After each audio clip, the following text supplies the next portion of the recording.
Bueno, clase número 12. Em, no me acuerdo por qué puse a Wally acá. ¿Wally se llama? ¿Willy? Wally.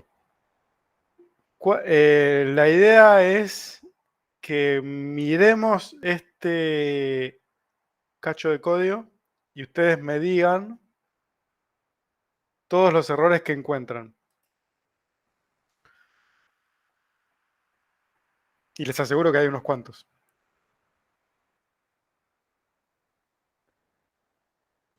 El primero es que es un string, ¿no? ¿Quién es un string? El input. El input. Bueno, o sea, en realidad, N es un string, básicamente. claro, n es un string.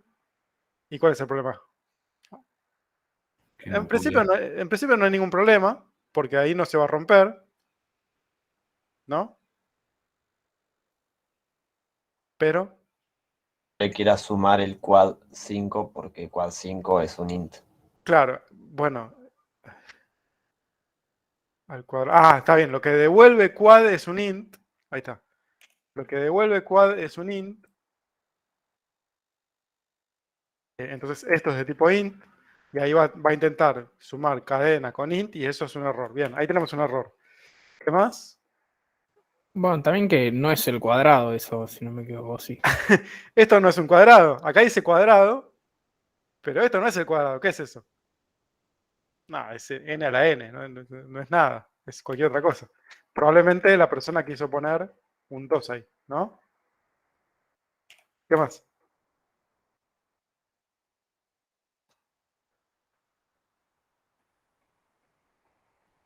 Ah, faltan 2 puntos, muy bien, muy detallistas. Faltan 2 puntos ahí. Muy bien, ¿qué más? Está lleno de errores. Así es como un parcial que entregan ustedes. Oh, perdón. Estoy troleando. Bueno, y aparte que n puede ser cualquier cosa y ahí se supone que devuelve, entre comillas, el cuadrado de 5, que bueno, de todas formas no es el cuadrado, ¿no? Pero claro, o sea, acá dice, o sea, se suponía que n al cuadrado, o sea, se suponía que acá queríamos poner n al cuadrado, pero ahí no, es el cuadrado de 5, nada que ver. O sea, probablemente la persona quiso poner n acá. ¿No? Bueno, 4 errores encontramos, no sé, no los conté. Falta formatear o convertir todo. Sí, eso lo dijimos al principio. Ingreso un número, bueno, está bien, podrías poner 2 puntos acá, pero ese ya es un detalle visual, vamos a decir, no sé si es un error o no. Bueno, creo que encontramos todos. Fíjense cómo solamente 4 líneas de código pueden tener un montón de errores. Y además, bueno, falta de documentación. Eso, de nuevo, no lo catalogaría como un error de programación. Es una mala práctica, ponele, pero no es digo que falte documentación. No es una buena idea que falte la documentación, pero no es un error. Cuando digo error de programación me refiero a los bugs, las cosas que hacen que el programa funcione mal. Y hay diferentes, de los errores que encontramos, son de diferentes tipos. Por ejemplo, el que encontramos que faltaba los 2 puntos, ese era un error de sintaxis. Y acá dice en tiempo de compilación. ¿Qué pasa? Los errores de sintaxis, Python lo detecta al principio. O sea, Python, el intérprete de Python, cuando yo le digo ejecutame este programa, Python lo primero que hace es leer el programa de arriba para abajo y detectar si hay errores de sintaxis. Porque si hay un error de sintaxis en algún lugar, el tipo no va a ejecutar absolutamente nada. Los errores de sintaxis se detectan en el momento que yo ejecuto el archivo y si hay un error de sintaxis, no se ejecuta ni una línea del archivo. Eso es lo que se llama un error en tiempo de compilación. Ni siquiera, igual la palabra compilación es discutible ahí, pero no importa. Es un error que ocurre antes de que el programa se empiece a ejecutar. Después, los otros errores son errores en tiempo de ejecución. O sea, son errores que ocurren mientras el programa se está ejecutando. Por ejemplo, los errores de tipos, como el que ocurría acá, con el más, porque esto es entero de este lado, cadena de este lado, esto tira un error, y ese error es un error en tiempo de ejecución. Ocurre en el medio del programa, mientras el programa se está ejecutando. Y después, el error que nosotros habíamos detectado, que el tipo imprimía, suponete que n valía, no sé, 28, ¿no? Entonces el tipo imprime 28 al cuadrado es 2 puntos, y después calcula el cuadrado de 5, pero en realidad calcula 5 a la 5 y imprime 5 a la 5, ¿no? En realidad no sé cuánto vale 5 a la 5, pero va a imprimir un número que claramente no es 28 al cuadrado. O sea, básicamente lo que ocurre una vez que arreglemos todos los otros errores es que el programa imprime algo que es incorrecto. O sea, el programa no se cuelga, pero el resultado que produce es incorrecto. Eso es lo que llamamos un error semántico. Es un error que no ocurrió en tiempo de ejecución. Ocurrió después de que el programa se ejecutó, porque básicamente lo que tiene un error es el resultado que produjo el programa. ¿Bien? Bueno, esas son ponerle las 3 grandes categorías de errores. En esta clase nos vamos a concentrar en los errores que ocurren en tiempo de ejecución. Todos los lenguajes, o diría la gran mayoría de los lenguajes de programación, tienen algún mecanismo para manejar los errores que ocurren en tiempo de ejecución. En particular, Python tiene el concepto de excepción, que es el tema de la clase de hoy. ¿Qué es una excepción? Una excepción ocurre justamente cuando ocurre un error en tiempo de ejecución. Ejemplo, veamos por ejemplo este programa. Miren ustedes este programa, traten de ejecutarlo en sus cabezas y díganme dónde salta un error de ejecución. En la línea 2, ¿Por qué? porque haces x dividido y e y es 0. Y vale 0. Entonces Entonces, intenta dividir por 0. x dividido 0 tira un error. ¿Bien? Y cuando ocurre ese error, o sea, fíjense que nosotros, si yo ejecuto este programa, a ver si lo puedo ejecutar, lo voy a copiar. Voy a abrir una consola. Perdón, tengo abierta la consola de la clase anterior, que es en el lenguaje C. Nada que ver. Ahí vamos a clase 7540. Bien. Y ahora vamos a excepciones.py. Ahora voy a guardar. Uy, me puso los números de línea. Ahí está. Bien, ahí está. Acá tengo el programa. Y si yo ejecuto ese programa, me escupe toda esta cosa. Y esta cosa básicamente es lo que hace Python por defecto cuando ocurre una excepción. La excepción particularmente es esa que está ahí, ese zero division error. Eso es la excepción propiamente dicha que ocurrió en esta línea. ¿Cómo me doy cuenta que la excepción ocurrió en esta línea? Porque lo dice acá. Línea 2. Bien. Y este es el tipo de excepción. Vamos a ver que hay diferentes tipos de excepciones. En este caso, la excepción que ocurrió es de tipo zero division error. Esto que está acá es un mensaje que viene, ¿cómo se llama? Que viene adjunto en la excepción, que es un mensaje que puede ayudar para darme cuenta cuál es la causa de la excepción. Pero lo más importante es el tipo de la excepción. Es un mensaje que va al programador para que pueda arreglar ese problema. Y todo esto que está acá es lo que se llama, Python lo llama traceback. En la gran mayoría de los lenguajes, esta cosa que está acá se llama stack trace. Stack trace. Por alguna razón, en Python decidieron ponerle un nombre diferente. Pero bueno, en la gran mayoría de los lenguajes se llama stack trace. Y básicamente el stack trace es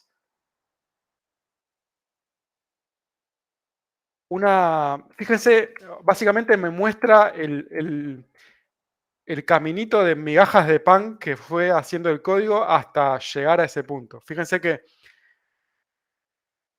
el código, la primera línea de código que se ejecutó fue esta, en la línea 7. Y acá nosotros invocamos a la función g. En la función g, en la línea 5, fíjense que acá dice en la línea 5, nosotros invocamos a la función f. Y en la función f, en la línea 2, acá nosotros, ahí es donde saltó la excepción. Bien, por eso dice most recent call last, lo que está diciendo ahí es que la llamada más reciente está abajo de todo. O sea, básicamente lo que está diciendo es que la excepción saltó siempre en esa última línea. Esto que está acá, otra forma de verlo es que son los marcos de ejecución. ¿Se acuerdan cuando hablábamos de los marcos de ejecución? Cuando yo tengo una función que llama a otra función, aparece en la memoria el marco de ejecución de esa función con todas las variables locales. Bueno, ahí están los marcos de ejecución. Está el marco de ejecución de f, el marco de ejecución de g y el marco de ejecución global.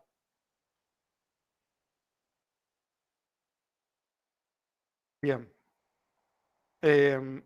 Ahí están algunos de todos los tipos de excepciones que se pueden haber visto y verán en el futuro. Pueden reconocer algunos. Fíjense si encuentran. A ver, nómbrenme. Index error. Index error está por acá. Seguro que lo vieron. ¿Qué más? Type error. Type arriba a error. la derecha. Value error. Zero division, la de recién. Zero division está acá. Bueno, y algún otro. En particular, este que está acá está marcado en rojo porque todos los tipos de excepción en realidad son de tipo exception. O sea, es una cosa medio rara en la cual una excepción puede ser de dos tipos diferentes. Bueno, todas las excepciones son de alguno de estos tipos, pero además todas las excepciones son de tipo exception. ¿De qué me sirve saber esto? Nos va a servir en un ratito. Exception es el tipo básico. Todas las excepciones son excepciones.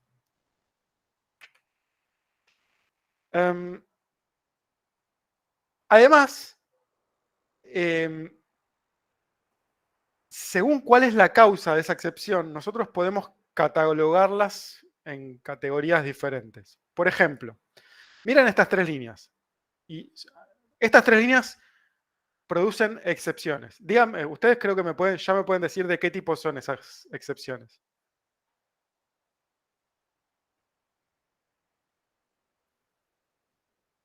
La primera puede ser type error.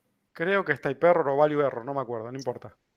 Bueno, sí, una tipo No me si le acuerdo, escribís alguna de las algo- dos, type o value, no Claro. importa.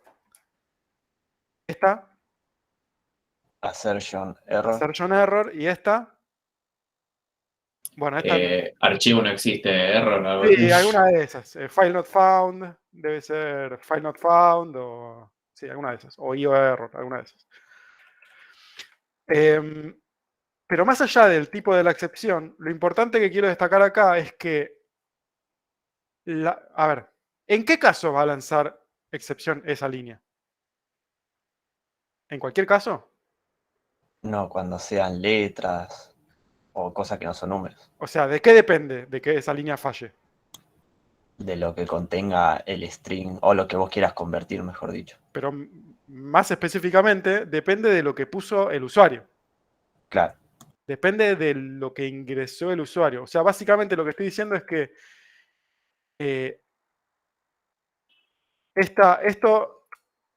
a ver, el hecho de que esa línea provoque una excepción es algo controlable por el programador. O sea, en realidad, si esta línea provoca una excepción, esa excepción estaba provocada por lo que ingresó el usuario, pero el programador podía evitarlo. Digo, nosotros podemos evitar que esta línea lance una excepción. Y si no lo evitamos, es un bug. ¿Me creen eso? O sea, es un bug. Digo, si yo aprieto Enter sin querer porque se me subió el gato al teclado, y el programa explota, es un bug. Bien, entonces, hay excepciones que son provocadas por un bug. Y es totalmente arreglable. Es tan simple como ir al código y arreglar el bug. Bien. Después, hay excepciones que son provocadas intencionalmente por el programador. Y nosotros hicimos algunas de estas. Por ejemplo, los assert.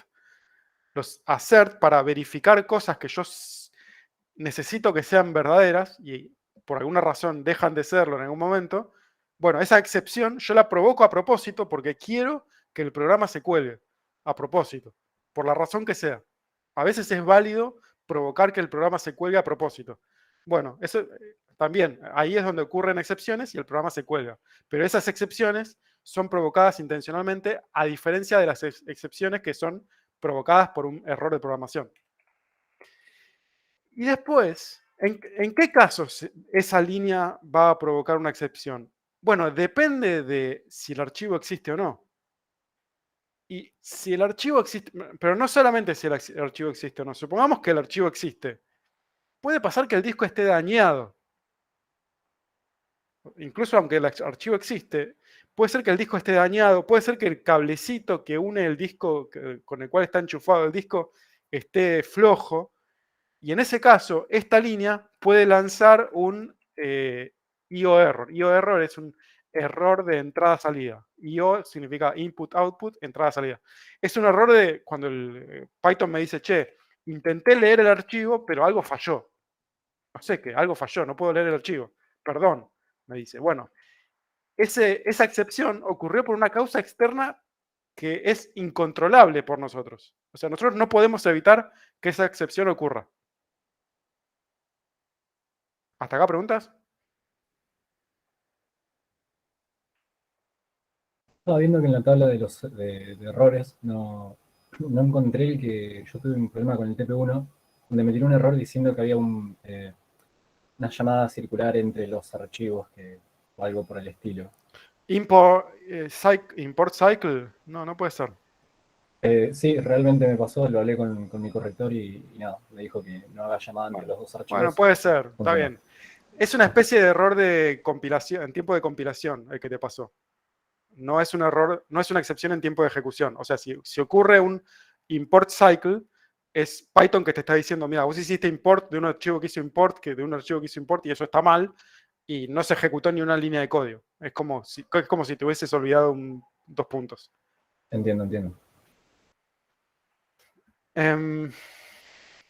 Bien. Bueno, veamos este código.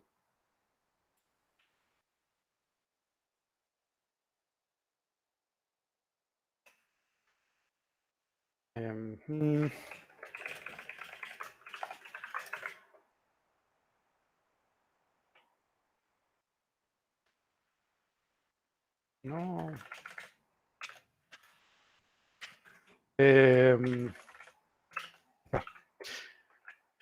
Bueno, entonces, miremos este código que está acá.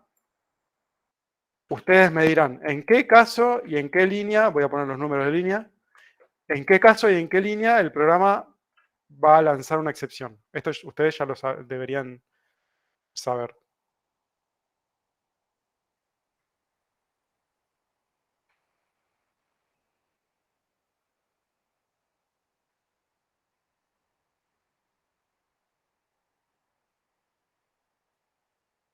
En el caso en que no le pases un número, lo primero de todo. Acá podría lanzar una excepción si yo aprieto Enter, por ejemplo. ¿Eso decís? O sea, si lo que escribo no es un float. Esa es una posible excepción. ¿Qué otra? La otra es cuando y vale 0. No, perdón. No cuando y vale 0. Cuando norma vale 0, que podría ocurrir cuando ¿qué? ¿Qué tiene que pasar para que norma valga 0? Que X valga 0 e Y valga 0. Que ambos valgan 0, que puede pasar. Y entonces, en este caso, acá, en la línea 4, va a tirar un 0 division error. ¿Bien? Una pregunta, ¿qué se supone que hace la línea 3 y 6, que dice antes y después? Esos prints están puestos a propósito para investigar cómo funciona el mecanismo de propagación de excepciones de Python. Vamos a investigar exactamente qué ocurre cuando salta esa excepción. Vamos a ejecutarlo.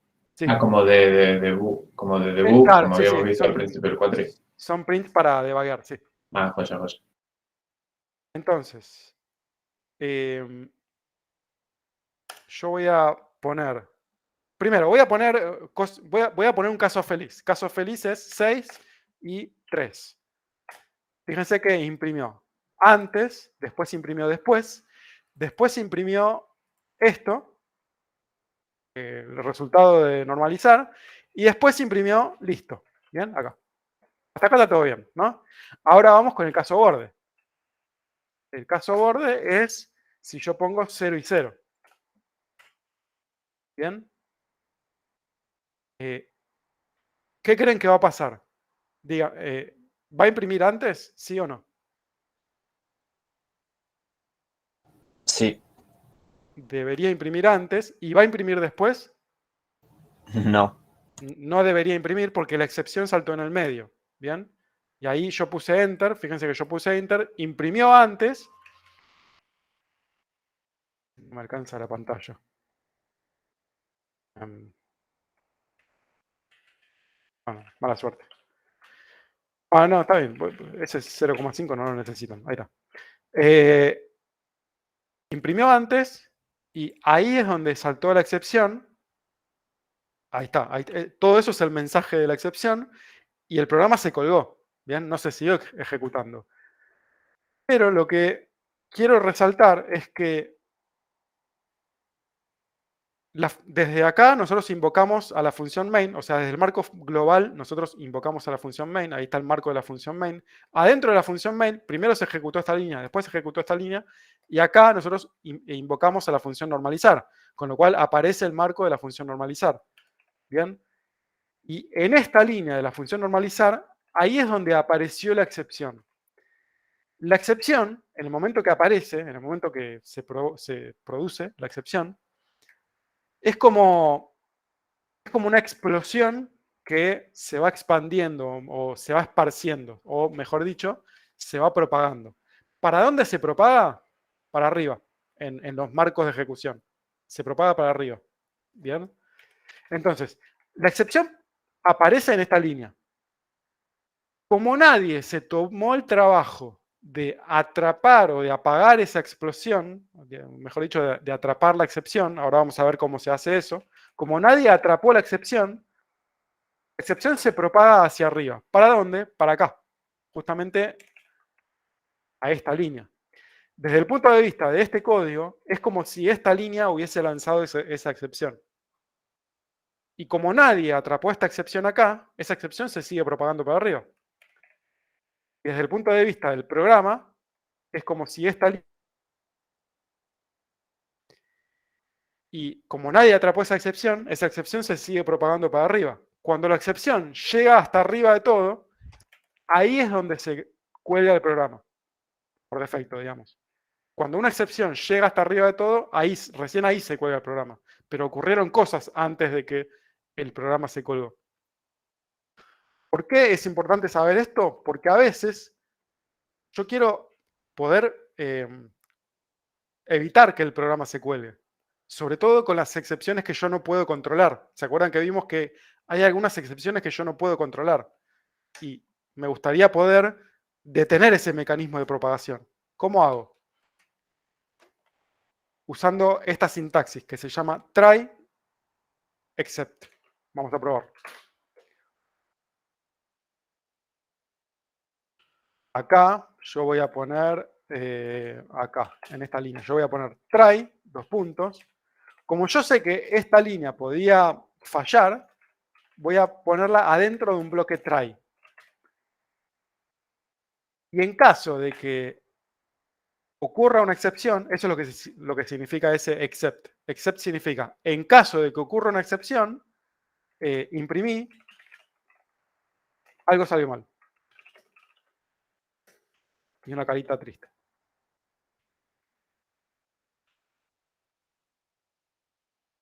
Bien.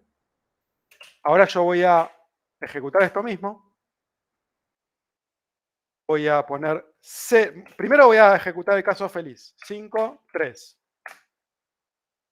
Noten que el comportamiento del programa es exactamente igual a como era antes. No cambió nada. En el caso feliz.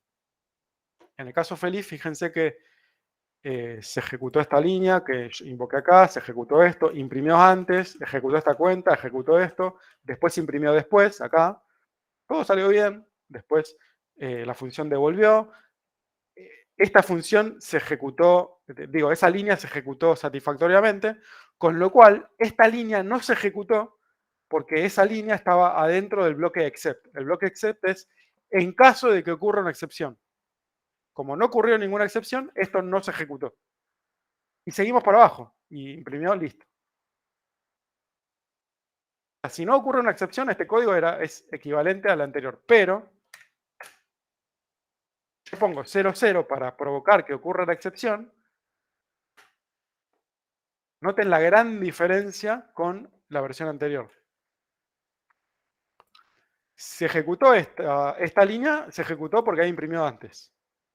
A ver, vamos a verlo acá mejor. El antes se ejecutó, pero esta línea ahora lanzó una excepción. Como nadie atrapó esta excepción, o sea, digo, acá nadie atrapó esa excepción, entonces sigue propagándose hacia arriba. O sea que la excepción llega hasta acá. Pero este aquí que nosotros sí estamos atrapando la excepción. Justamente el bloque try significa intentar en inglés. Como nosotros estamos intentando hacer esto, cuando nosotros intentamos con try, básicamente, en el caso de que ocurra una excepción, nosotros atrapamos la excepción. ¿Y qué ocurre en ese caso? En ese caso lo que ocurre es que es como si fuera un matafuegos. Cortamos el mecanismo de propagación de la excepción no se sigue propagando, todo está bien, pero se va a ejecutar esta línea.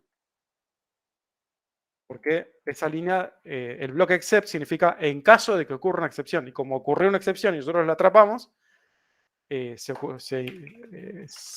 ejecutó esa línea que dice algo salió mal. Y después seguimos para abajo normalmente, como si no hubiese pasado nada. Fíjense que imprimió listo, todo está bien. ¿Preguntas hasta acá? Fíjense que no se imprimió el stack trace, el famoso traceback. O sea, ese mensaje horrible no se imprimió, el mensaje de error de Python no se imprimió porque la excepción no llegó hasta arriba de todo. Es como un if-else de los errores, sí, pero más complicado. Sí.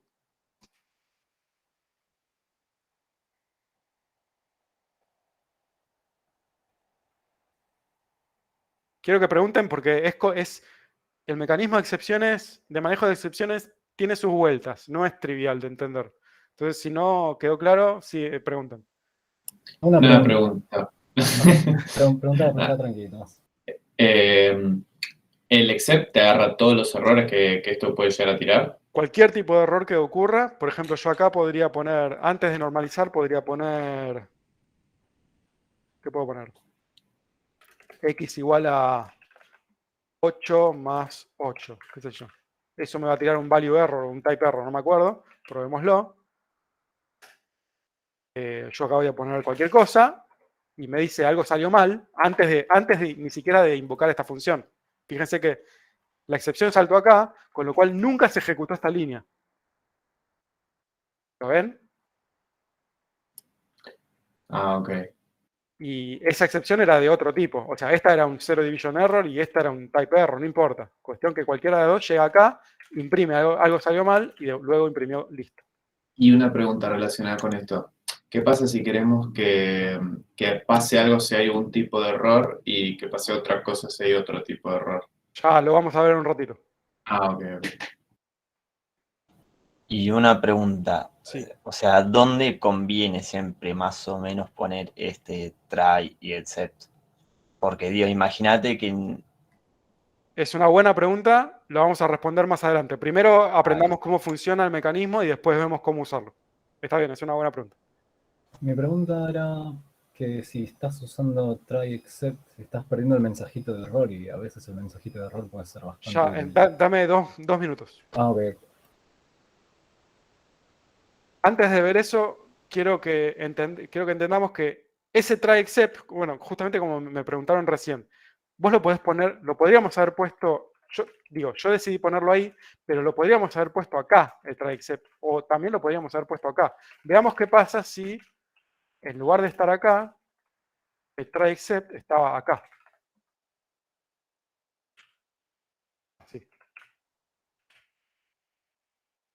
¿Me creen? Digo, ¿me siguen? Acá yo lo dejé como estaba antes, pero el try except lo puse acá. A ver, veamos cómo cambia. Primero, el caso feliz anda exactamente igual que antes. Si no ocurre una excepción, todo anda bien. Pero en este caso, si ocurre la excepción, imprimió antes,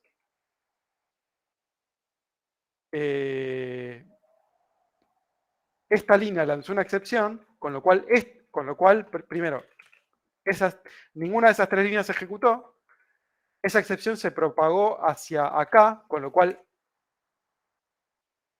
no, perdón. No, ¿saben? Estaba confundido porque esto no estaba bien. ¿Por qué no está bien? Porque yo me olvidé de guardar. Me había olvidado de guardar el archivo. Ahora sí, lo voy a ejecutar de nuevo.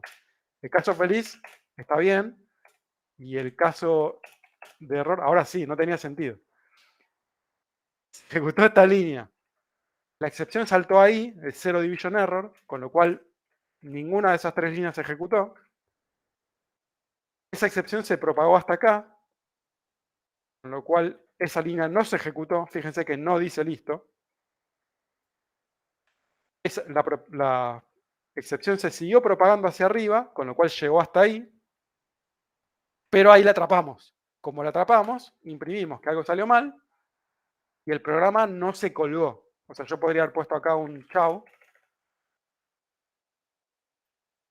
afuera del except. Un chau. Entonces acá ese chau se imprime, porque el programa no se colgó nunca. Y asimismo yo el try lo podría haber puesto acá. O sea, en lugar de ponerlo acá fuera del main, lo podría haber puesto acá, en el lugar donde sale la excepción. Try, dos puntos, y poner estas dos líneas ahí adentro, por ejemplo. Entonces ahí viene la pregunta de, bueno, ¿y dónde conviene ponerlo? Bueno, lo vamos a responder más adelante. Por ahora, lo importante es entender cómo funciona el mecanismo de excepciones. Profe, ¿podemos ver qué pasa si lo pones arriba? Bueno, except, déjame copiar esta línea.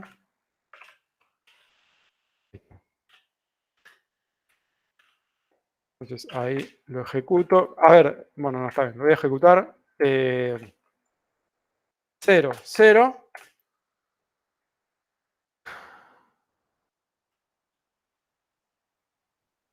¿Guardé esta vez? Sí, guardé. Es porque el XN y el IN están declarados dentro del try. Tipo, Ok, está bien, es re... cada que darle muchas vueltas. No, está bien. Lo que yo tendría que haber hecho es poner el return adentro del try. El problema que pasó acá, o sea, acá el programa se colgó. ¿Por qué se colgó el programa? Menos mal que me lo dijiste, creo, no me habría dado cuenta. Estas variables, como esta línea dio una excepción, entonces nunca se terminó de ejecutar la línea, con lo cual la variable xn no existe. Con lo cual, fíjese que imprimió, algo salió mal, eso salió bien, y después imprimió después, estaba todo bien. El problema es que cuando llegamos a este punto, la variable xn no existe. Entonces me tiró un unbound local error, que significa la variable no existe. Lo que tendríamos que haber hecho para que esto esté bien es poner el return ahí. Acá es donde la conclusión de todo esto, una de las conclusiones es que el mecanismo de manejo de excepciones, o sea, saber manejar excepciones es algo complejo. O sea, porque ahí ya tenemos que empezar, bueno, tenemos que empezar a pensar en todas las ramificaciones. Bueno, ¿qué pasa si la excepción ocurre acá? ¿Y qué pasa si ocurre acá? Y bueno, es así. Entonces ahí lo ejecuto, pongo 0, 0, y ahora está bien. Entonces, imprimió antes, la excepción saltó acá, con lo cual ninguna de estas tres líneas se terminó de ejecutar. Después llegamos acá, imprimió, algo salió mal, después imprimimos después. Después, esta función devolvió none. Fíjense que acá hay otro problema. Ahora la función devolvió none. Por eso imprimió none ahí. Eso está mal, no debería pasar. Bueno. Bien. Gracias. De nada. Bueno. Entonces, bueno, resumen. acabamos de aprender una nueva instrucción en Python, palabra reservada try, palabra reservada except. El try siempre si pones un try tenés que poner un except o otra cosa que vamos a ver en un ratito. Si querés hacer algo, si ocurre una excepción de un tipo, y otra cosa, si ocurre una excepción de otro tipo, es tan simple como poner except, por ejemplo acá, 0 division error, 2 puntos.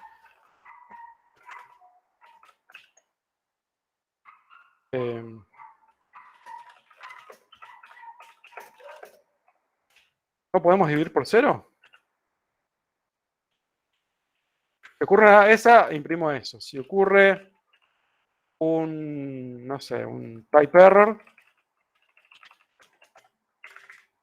imprimo, no sé. Yo estoy poniendo print justamente porque estamos debugueando.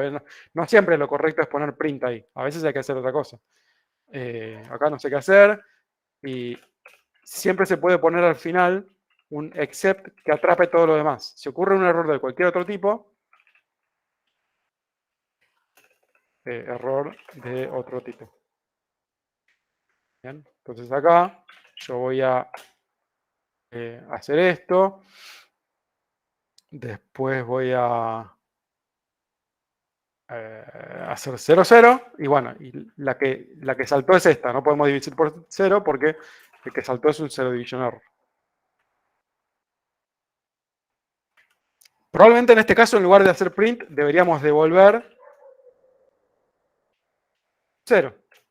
Tan simple como eso. Digo, en lugar de imprimir nada, si sale un 0 division error es porque la norma era 0. Y si la norma era 0, la normalización de ese vector es 0. Y ya está. Ah, no, 0. Sí, está bien. No, 0, perdón. 0, 0. Ahí está. Ahí está. Eso sería lo correcto. Devolver 0, 0 en ese caso. Entonces acá lo voy a ejecutar. Voy a poner 0, 0. Y ahí funciona bien. Porque atrapamos el error y actuamos en consecuencia.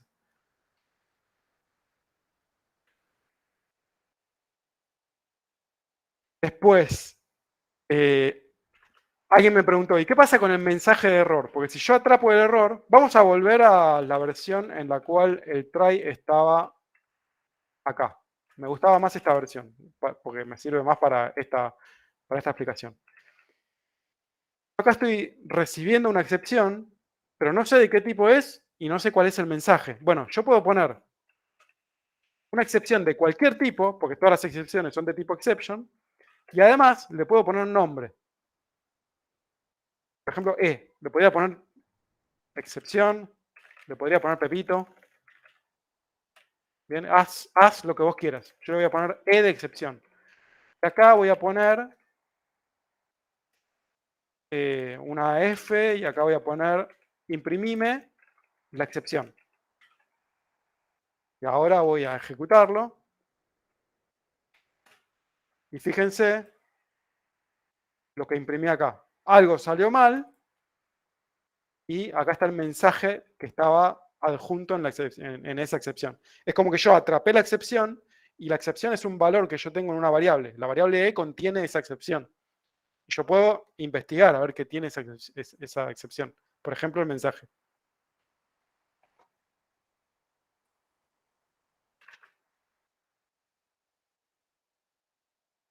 No entendí bien eso de as y un nombre.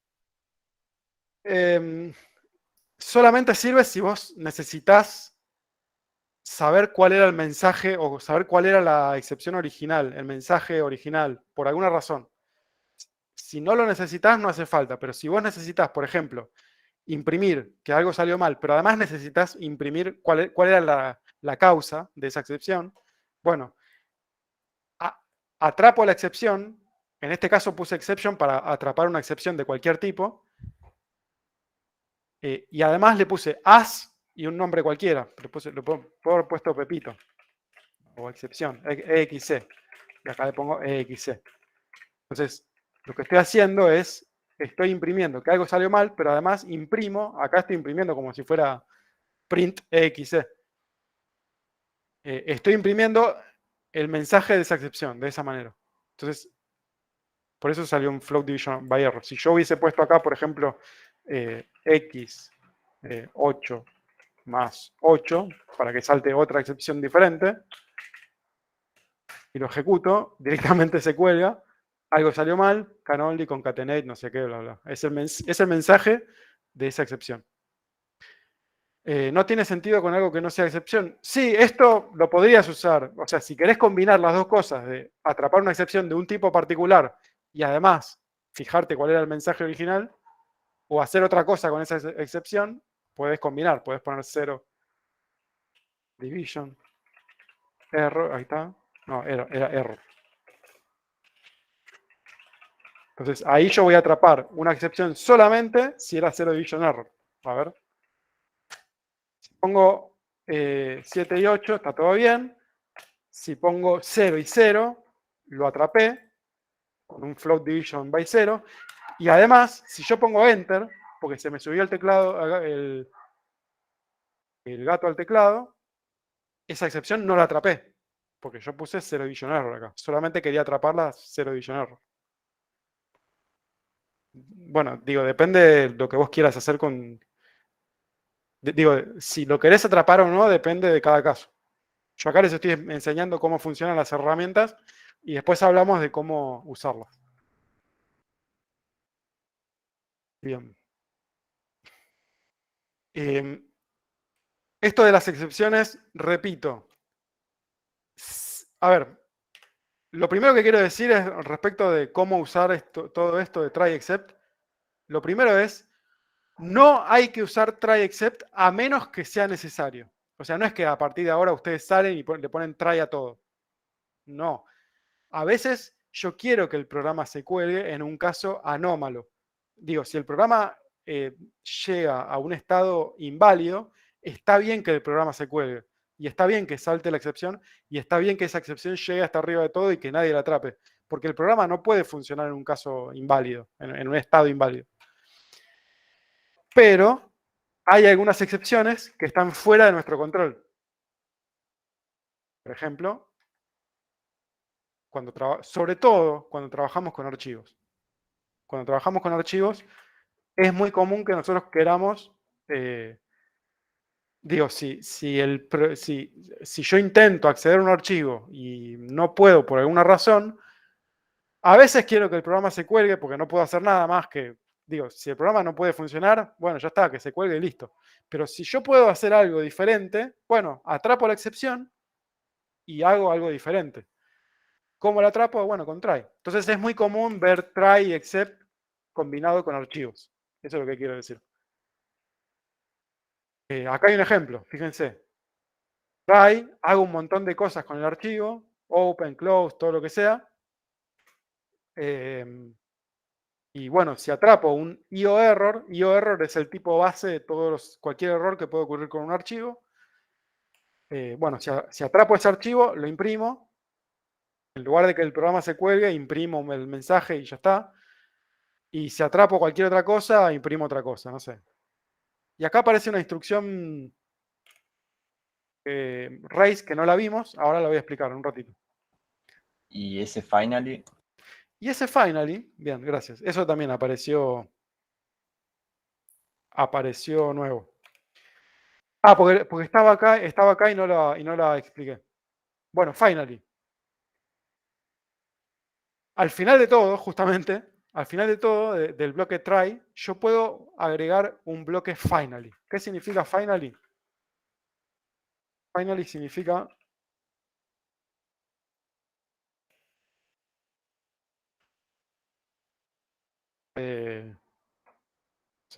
print saliendo del bloque. No, vamos a poner finally. Print finally. Para no complicarnos. El bloque except se ejecuta solamente si yo atrapé una excepción. El bloque finally se ejecuta sí o sí cuando termina todo el proceso de try except. Cuando termina todo esto, independientemente de si hubo una excepción o no hubo una excepción, sí o sí, al final de todo, se va a ejecutar ese finally. Probémoslo. Voy a poner el caso feliz. 6, 7. Bueno, 7. Ahí está. 6, 7. Fíjense. Ejecutó antes, ejecutó después, imprimió esto, todo muy lindo, listo. Y cuando terminó de hacer todo esto, no saltó ninguna excepción, entonces no se ejecutó esa línea, pero sí ejecutó esa línea. Y después seguimos abajo e imprimió chau. Pero, profe, ¿no sería lo mismo que poner el print a ese sin identar? Tipo a la altura del try. No, porque la diferencia es esto. Mirá. La diferencia es el caso de error. Voy a provocar una excepción. Fíjense, imprimió antes, no imprimió después, porque en ninguna de estas tres líneas se ejecutó. Después esa excepción se propagó acá, no se ejecutó esta línea. Fíjense que no dice listo. Esa excepción se propagó acá. Yo atrapé esa excepción, imprimió, algo salió mal. Después se imprimió finally y después se imprimió chau. Pará, déjame, vos me dijiste Si pones el final a la misma altura que el pongo print chao, el justamente. print chau. Pará, quiero encontrar el contraejemplo. Hay un contraejemplo para lo que me dijiste vos.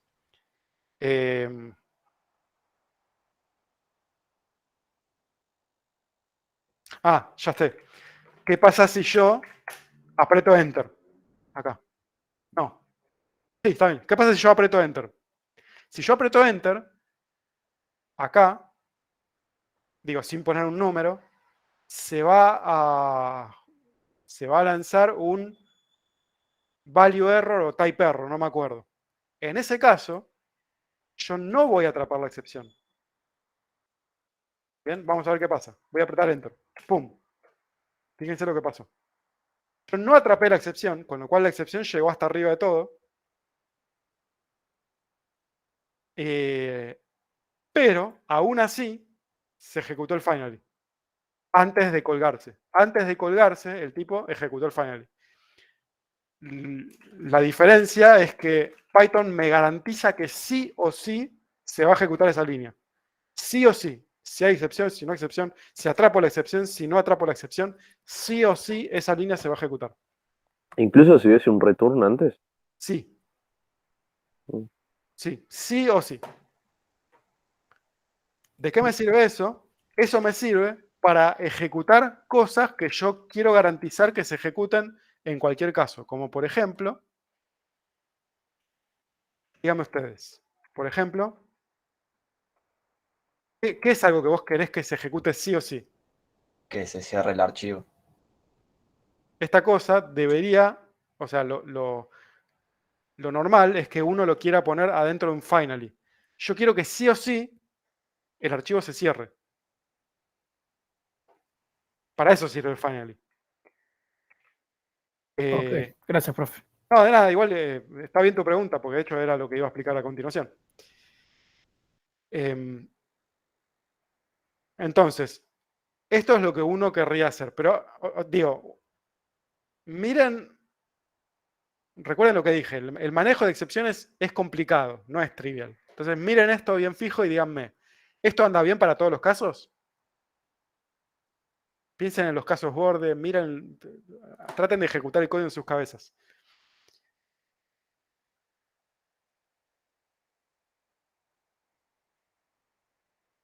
¿Qué pasa si querés cerrar un archivo que no existe?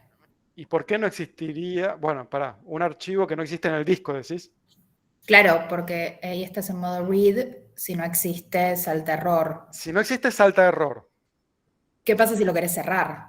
Claro, ¿qué va a pasar? Decime vos, ¿qué va a pasar? Si Va- salta error, esta línea nunca se va a terminar de ejecutar. Con lo cual, ¿qué pasa con esa variable? ¿Nunca llegas a finally? Nunca, no, finally se ejecuta sí o sí. Nunca lo abre. Está garantizado que finally se ejecuta sí o sí, pero lo que va a pasar es que open nunca va a terminar, porque lanza una excepción, porque el archivo no existe, con lo cual la variable f no existe. Eso es lo que va a pasar. La variable f no va a existir. ¿Y qué va a pasar acá? Voy a tratar de acceder a una variable f que no existe. Entonces me va a tirar un error acá. Esto va a fallar. Básicamente el programa se va a colgar a pesar de que yo traté de que el programa no se cuelgue. Bueno. Es como un error adentro, es como horrible lo que está pasando ahí. La realidad es que hay una forma de arreglar eso, que es esta que está acá, que es horrible, que es primero inicializar la variable con none, después intentar abrir el archivo, y al final, si el archivo fue abierto, entonces lo cierro. Es horrible esto. Ay, perdón. Es horrible eso. Pero bueno, eso sería la forma correcta. Pero de todas formas, repito lo que dije hace un rato, no es que yo tengo que poner try except a todo. Digo, si el archivo no existe, bueno, digo, no puedo hacer nada si el archivo no existe. Está bien por ahí dejar que esa excepción se propague. Entonces, siguiendo esa idea, en realidad lo que yo quería hacer era esto. O sea, primero, abrir el archivo, afuera del try. Digo, si el archivo no existe, ya está, que esa excepción se propague. Será problema de otra persona. No importa si el archivo no existe. Pero lo que sí importa es que todo lo que yo haga con el archivo puede fallar. Pero no importa, digo, yo quiero garantizar que cuando yo termino de procesar el archivo, al final yo quiero garantizar que el archivo se cierre. Entonces ahí sí tiene sentido poner el close adentro de un finally. Entonces esta sería la forma correcta de usar try finally para cerrar un archivo. Eso es tan común que Python me da una forma más compacta de escribir lo mismo, que es lo que nosotros ya habíamos visto la clase pasada, with. Básicamente, esto es azúcar sintáctica para esto. Bien, la gracia del with es que me garantiza que sí o sí el archivo se cierra. ¿Ok? ¿Preguntas? Bien. ¿O entendieron todo o no entendieron nada?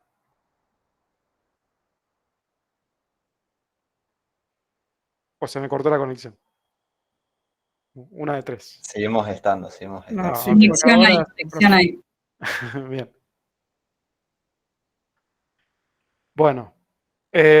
Y si yo quisiera, digo, yo dije, acá, si el archivo no existe, esa excepción se propaga. ¿Bien? Si el archivo no existe, esa excepción se propaga. Si yo quisiera atrapar esa excepción, bueno, pones el with adentro de un try. Digo, vos podés combinar los try, vos podés poner un try adentro de un try. Digo, a partir de ahora vos podés combinar todas estas cosas de la manera que sea más conveniente. ¿Sí? De nuevo, no significa que ustedes a partir de ahora tienen que escribir esto, porque nada, esto vos lo harías si querés realmente atrapar el caso de que el archivo no existe y hacer algo en consecuencia. ¿Qué harías en caso de que el archivo no existe? Y no sé, depende del programa que estás haciendo. Si no hay nada que vos puedas hacer que tenga sentido, si el archivo no existe, entonces mejor deja que la excepción se propague y listo.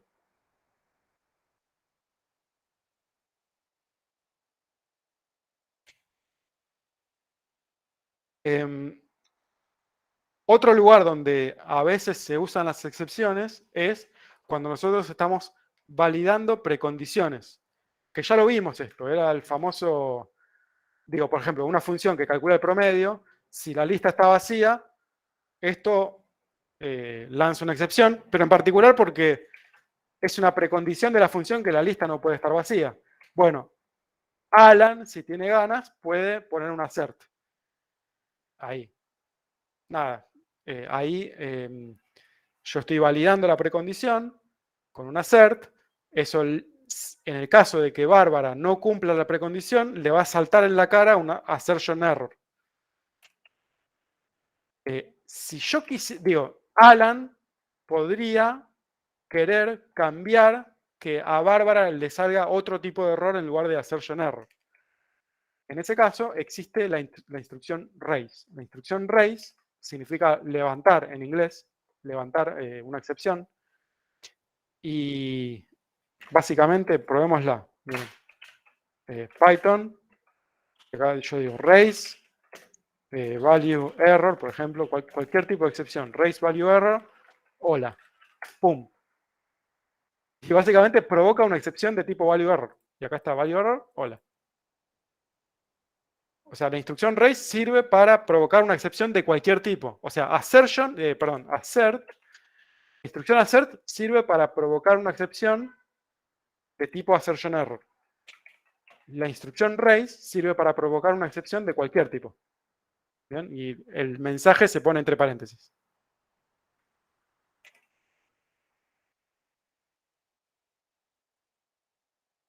En ese caso, si Alan quisiera reescribir esa validación de la precondición, la forma de hacerlo sería con un if y con un raise. Es un poquito más engorroso que assert. Por eso es mucho más cómodo usar assert y listo. Si la longitud vale 0, o sea, si no se cumple la precondición, entonces lanzo un value error con el mensaje correspondiente. Y en ese caso, a Bárbara le va a saltar en la cara un error que tiene más sentido con el problema que ocurrió.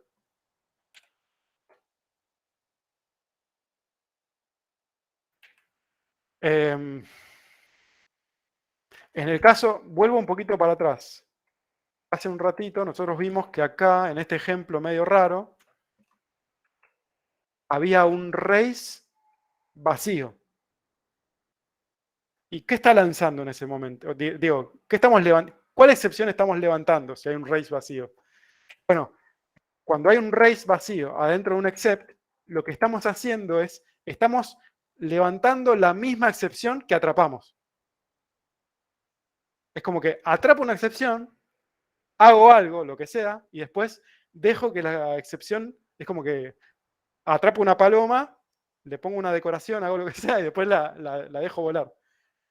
O sea, estoy dejando que la excepción se siga propagando.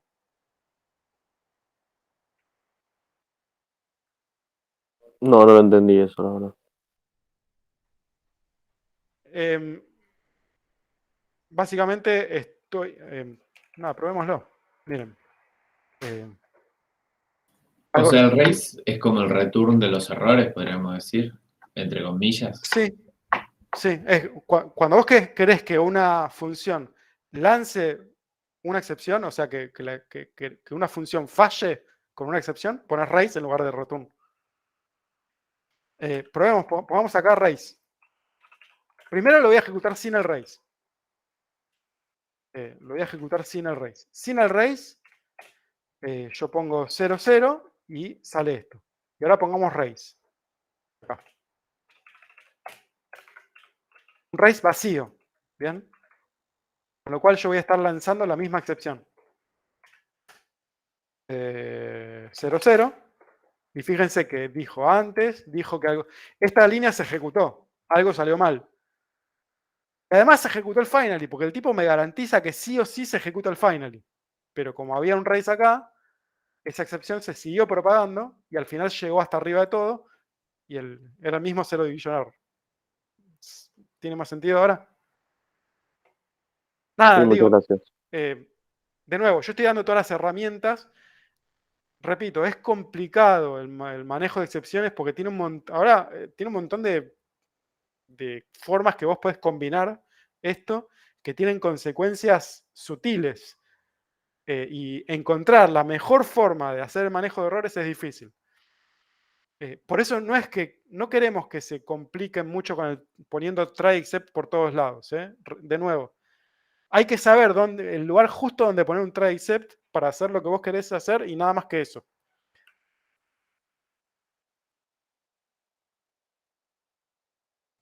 Porque si vos llenás todo el código de try except, además se hace difícil de entender el código.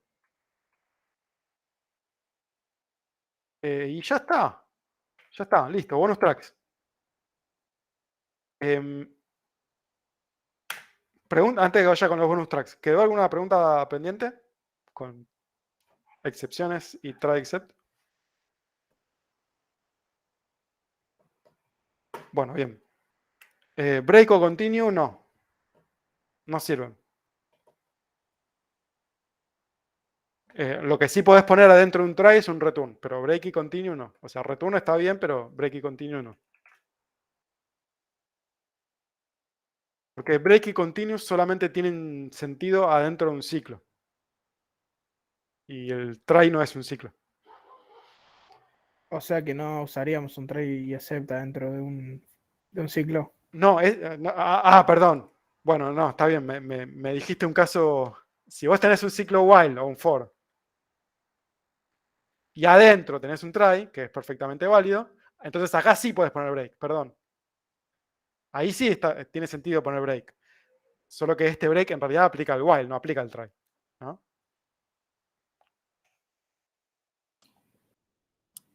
Una pregunta, profe, relacionada con esto. Sí, Si nosotros hacemos un programita que que es un while y tiene un try que chequea si un archivo está abierto sí, o existe, si un archivo existe. sí. Si vos creás el archivo después, vos empezás el programa y está en un while, vos creás el archivo después que el programita empiece, el programita debería terminar cuando vos crees el archivo, ¿eso funciona, digamos, como en tiempo real? Es medio un divague, ahora que lo digo en voz alta, en retrospectiva, me parece. No, está bien, tiene sentido. Sí, lo podrías. Próbalo. Sí, supuse que iba a ir por ahí la respuesta. Lo podés probar, lo podés probar. Va a funcionar, pero el problema es que ese ciclo while, el ciclo while funciona tan rápido como puede. Y el tipo va a estar chequeando miles y miles de veces por segundo si el archivo existe. Y eso es costoso, digo, a la computadora le cuesta hacer eso. Entonces, lo que va a pasar es que el CPU empezaría a funcionar rápido y a levantar temperatura. Eso es lo que pasaría. Lo que puedes hacer es poner un sleep. Hay una función que se llama sleep para decirle, bueno, chequea si el archivo no existe. Si el archivo no existe, espera un segundo y chequea dentro de un segundo más tarde. Entonces ahí controlas eso. Ok, gracias. De nada. Bueno, bonus tracks. Cambio un poquito de tema para hablar de los TPs, en general, más allá de los TPs, de un proyecto de software medianamente grande en el cual tengo un montón de funciones sueltas, que básicamente es la estructura que tiene los TPs que entregan ustedes. Acá, por ejemplo, parece como que es un juego con un tablero, básicamente es la estructura de los TPs, del TP que están haciendo. Comer pieza, parece que es una especie de ajedrez o unas damas, no sé, bueno, no importa. Pero esta es la estructura general de un TP común y corriente, ¿no? Y ¿se acuerdan que dijimos varias veces que cuando yo termino de hacer el código, está bueno dar un paso atrás, mirar el código y fijarme si puedo mejorar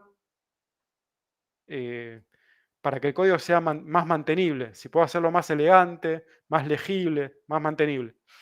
Y si yo intento hacer el seguimiento de este código, que es lo que nos pasa a nosotros cuando leemos un TP escrito por ustedes, yo digo, bueno, tengo la función main que llama a esta función, que después llama a esta función, que después llama a esta función y después a esta función, y empiezo a hacer el seguimiento y lo que termina pasando es que tengo código espagueti porque tengo un montón de funciones sueltas y mezcladas que tienen responsabilidades mezcladas.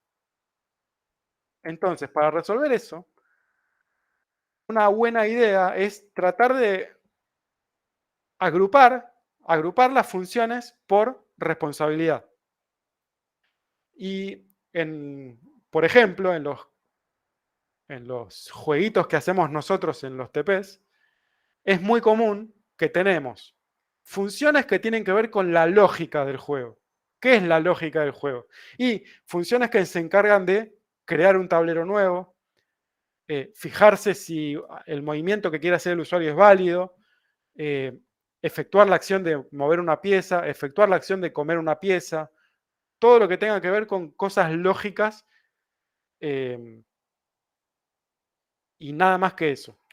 Después habrá otras funciones que se encargan de interactuar con el usuario. Cuando digo interactuar con el usuario, tiene que ver con mostrarle cosas al usuario, como por ejemplo mostrar un menú o imprimir tablero. esa función también tendría que ver con la presentación, ¿sí? Mostrar el tablero, esa función que se encargaba de poner la matriz alineada, todo eso, tiene que ver con mostrarle cosas al usuario, pedirle un número al usuario, bueno, mostrarle cosas o también pedirle cosas al usuario. Eso en general se lo suele llamar las funciones que tienen que ver con la presentación o con la interacción también, interacción.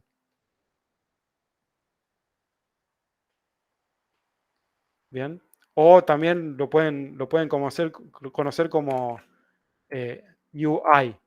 UI significa User Interface, interfaz de usuario.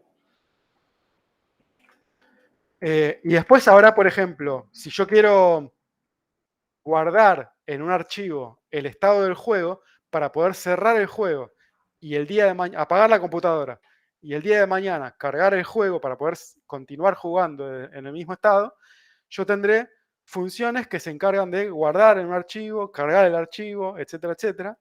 Esas, por ejemplo, yo diría que se encargan de la persistencia del estado del juego. ¿Bien? Para persistir el estado en el disco de la computadora. Bueno, y así yo puedo seguir categorizando y agrupando funciones según sus responsabilidades. Esa es una forma de tratar de desenmarañar ese código espagueti. Y además, cada vez que yo tengo que crear una función nueva, voy a tener que pensar a qué categoría pertenece esa función. Y eso está bueno también para darme cuenta de si lo que estoy haciendo tiene que ver con el resto del dominio o no. Bueno, una vez que yo categoricé esas funciones, ahora yo tengo un archivo enorme. Digo, tengo lo mismo que tenía antes, pero un poquito mejor organizado. Pero yo puedo ir un paso más allá y separar todas esas funciones en archivos. Así yo tengo archivos más pequeños. O sea, acá voy a tener todas las funciones que tienen que ver con la interacción. Acá voy a tener todas las funciones que tienen que ver con la lógica. Y acá voy a tener todas las funciones que tienen que ver con la persistencia. Y la función main, por ahí, estará aparte en otro archivo. Algo de eso por ahí hicieron en alguno de los TPs ya. Entonces, ahí ya es un paso más allá de, en lugar de separar en funciones, ahora separamos en módulos. Cada uno de estos se lo llama módulo. ¿Bien? El módulo persistencia, el módulo tablero, módulo interacción, etcétera, etcétera. Y estas flechitas lo que marcan es la dependencia entre módulos. Cuando hay una dependencia, o sea, main depende de tablero, porque en algún lugar de main.py hay un import tablero.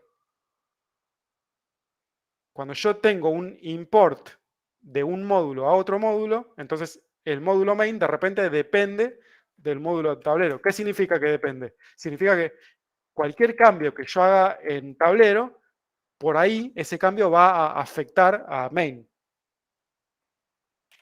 Entonces, en este caso, nada, por ahí lo más común es que main dependa de los tres, pero lo que está bueno es que, fíjense que no hay una dependencia de acá para acá, por ejemplo. Y eso está bueno porque me permite, si yo de repente tengo que hacer alguna modificación en ese módulo, no me tengo que preocupar, puedo olvidarme de que existen esos dos módulos, porque yo sé que como no hay dependencia entre esos módulos, yo puedo hacer un cambio acá y solamente me tengo que preocupar de si afecto a main, pero nada más. Eso ayuda a la mantenibilidad del código. Y si voy más allá, si sigo teniendo cada vez más código, puedo seguir separando en módulos y de repente voy a tener un diseño en capas de abstracción. ¿Se acuerdan nuestras famosas capas de abstracción? Fíjense, por ejemplo, de repente el módulo math de Python es un módulo que está en las capas de abajo. Y yo puedo hacer import math. Cada vez que yo hago import math, bueno, nada, estoy haciendo import de eso. Y un proyecto bien modularizado debería tener un gráfico, un diagrama de dependencias que tenga esta formita. ¿Bien? Con flechitas que van siempre para abajo. Alguien me dijo hace un rato que tenía un import cycle exception o algo así. un ciclo de importaciones ocurre cuando vos tenés algo como eso o algo, por ejemplo, como qué sé yo, de acá que importo de acá o de acá que importo, a ver, déjame pensar. Ponele que desde tablero, sí, ponele que de tablero yo importo a interacción, qué sé yo. Entonces, no, a ver, vamos a hacer así. Desde acá yo importo acá y desde acá yo importo acá. Ponele. Entonces, desde acá, desde interacción yo hago import GameLib. Desde GameLib yo hago import tablero. Y desde tablero hago import interacción. Eso es un ciclo. Algunos lenguajes permiten que eso exista y otros no permiten que eso exista. Eh, eh, Más allá de si el lenguaje lo permite o no, es una mala idea tener ciclos de importaciones, porque hace que el código sea más difícil de entender y más difícil de mantener. Hablé mucho. ¿Hasta acá? ¿Bien? ¿Preguntas? Sí, una pregunta. Sí. Yo ahí en el ejercicio 2, hablando de esto, por ejemplo, tengo muchas constantes por el tema del tamaño de la ventana, no sé qué cosa, no sé qué otra. ¿Se puede hacer tipo un módulo que solo tenga constantes? Sí.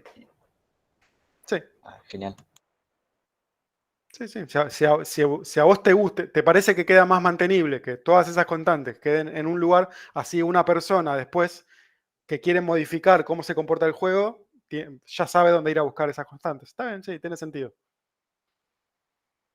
A ver, hay una idea que se llama cohesión. Cohesión es una palabra medio difícil. A mí me llevó varios años entender qué significa cohesión.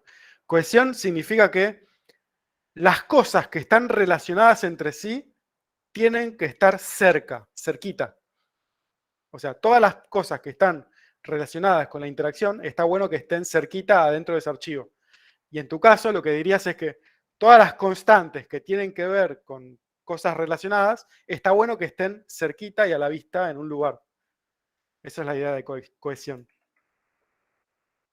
Si vos metes un import en GameLib del tablero, si vos metes un import en GameLib de tablero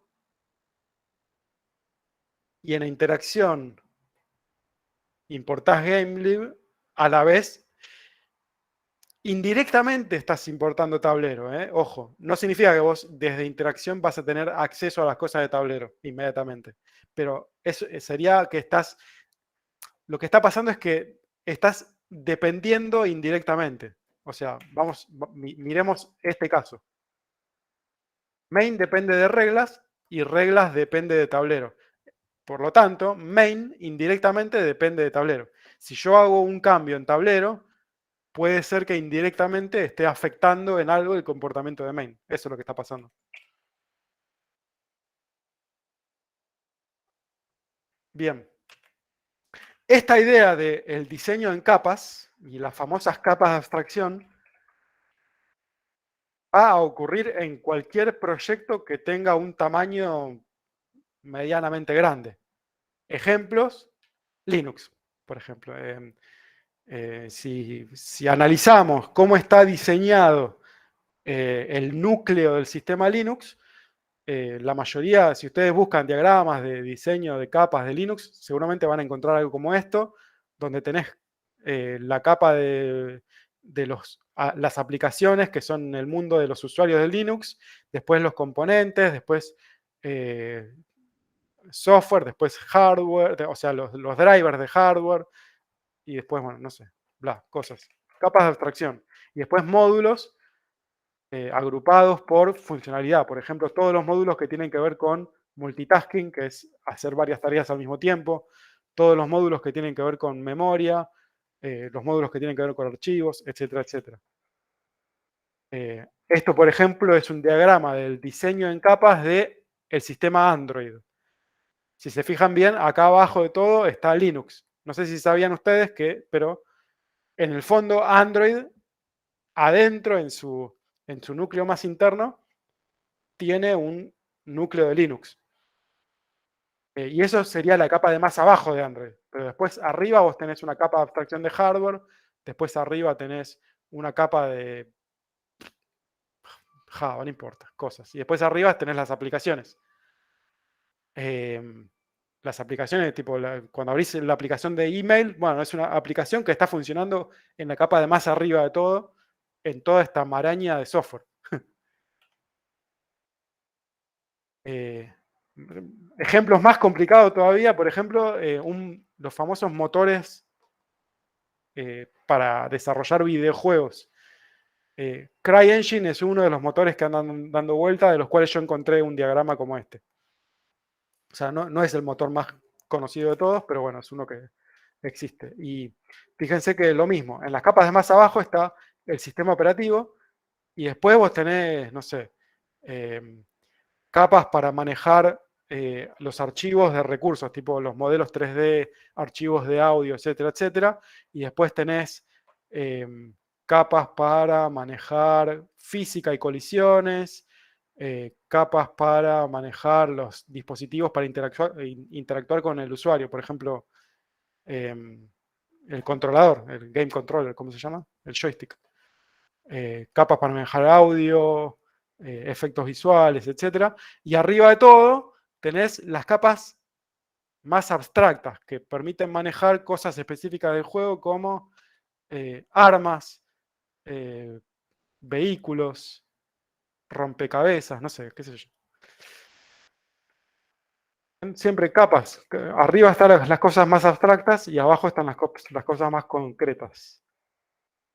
¿Y a qué viene todo esto de las capas de abstracción? Esto viene para responder una de las preguntas que me hicieron hace un rato, que era cuando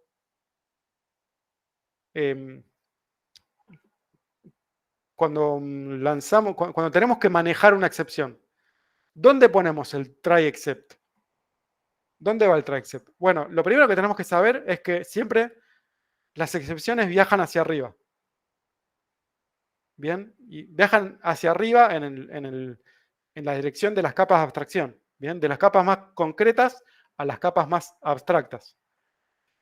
Y no siempre, pero lo más común es que las excepciones van a ocurrir más seguido en las capas de más abajo y por lo general yo voy a querer atraparlas en las capas de más arriba. No siempre es así, ¿bien? O sea, a veces va a pasar que voy a tener una excepción que ocurre acá y yo la quiero atrapar acá. O sea, digo, depende del caso. No, lamentablemente no les puedo dar una reglita de dónde está bien poner una excepción y dónde está bien lanzar la excepción y dónde está bien atraparla. Pero en general, cuando vos tenés que pensar en la excepción, tenés que pensar en esto, en el caminito que va a seguir la excepción y que en general vos querés atraparla, bueno, nada, más arriba.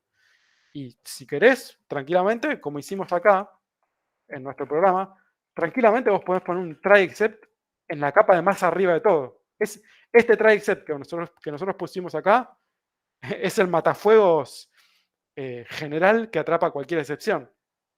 Que por ahí está bien y por ahí no, depende del caso.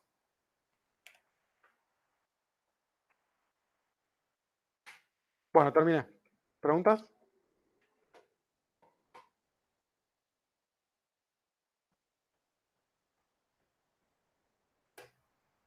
Bueno. Entonces, vayan a las prácticas y nos vemos la próxima. Dale, chao. Buenísimo, nos vemos. Gracias. Bueno, Chao, gracias, profe. Chau, profe.